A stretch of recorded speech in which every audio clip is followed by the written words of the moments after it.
But what's more interesting is this. This comes down from the Detroit Lions official Twitter account.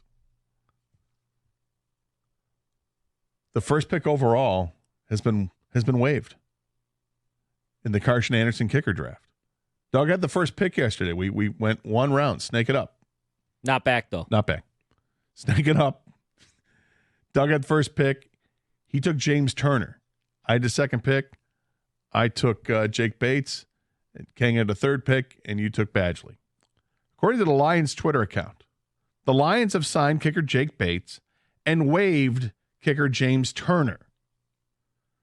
To which Justin Rogers of the Detroit News tweets out, I'm a little surprised by the Turner decision, but admittedly, the sample size of kicks that we take in as reporters is only a fraction of what the team sees.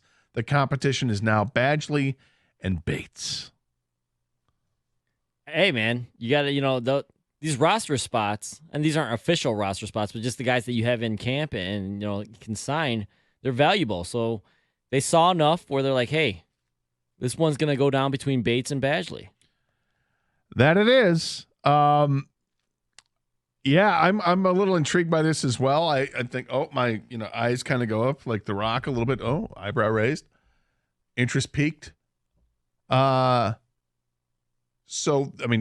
tells you they have more confidence in these two kickers than they did in Turner, clearly. Does this all of a sudden make it the path easier for Jake Bates to overtake Badgley? I suppose it makes it easier and there's one less person competing for the job, but he still has to win it. He's still going to be competing, and Badgley's going to want to kick. I think it's going to be now that it's a two-man competition, is a two-man competition better than a three-man competition? I think so. Me too.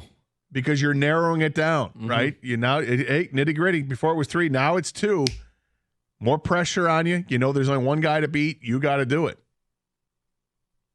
No, and then this opens up a spot so they can go look at another receiver or cornerback instead. Why bog things down there? If we know, I feel like they knew. And then Justin Rogers, that tweet about the media portion. We were basing it off the reporters. Exactly. Apparently, Turner's doing well. He's got the edge over Badgley. In kicks, they were able to see. Yeah, right. In games, they were able to watch. Right. In situations, they were able to see in the media. We saw some 7-on-7 drills. They were practicing what happens if, they stall the drive and these kickers have to make it from 47 or 53 or whatever it was. And so-and-so Badgley made 4 out of 5 kicks and Turner made 4 out of 5 kicks. And this time Turner made the kick and Badgley didn't. And but overall, they clearly have a better handle on it. Yeah. Now, back in the days when we used to be able to watch all the practices, like back in the 90s, when I would go as a reporter and cover the practices, you got to see everything. Mm-hmm. And it was interesting watching the kickers and punters because they really had nothing to do until it was time for them to work on their team drills. So in the interim, they would practice on the sidelines, right? And they would just do various things. And you got to see them. They're constantly kicking and doing other trick shot type stuff, which was interesting to watch. But now you don't get to see any of that as a member of the media because they close the practices. So now you literally only get to see a handful. Okay, I'm encouraged. Jake Bates makes the first cut. He gets his contract. Perhaps that was the first.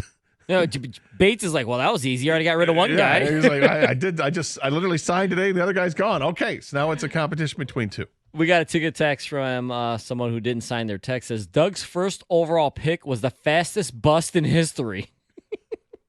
That was quick.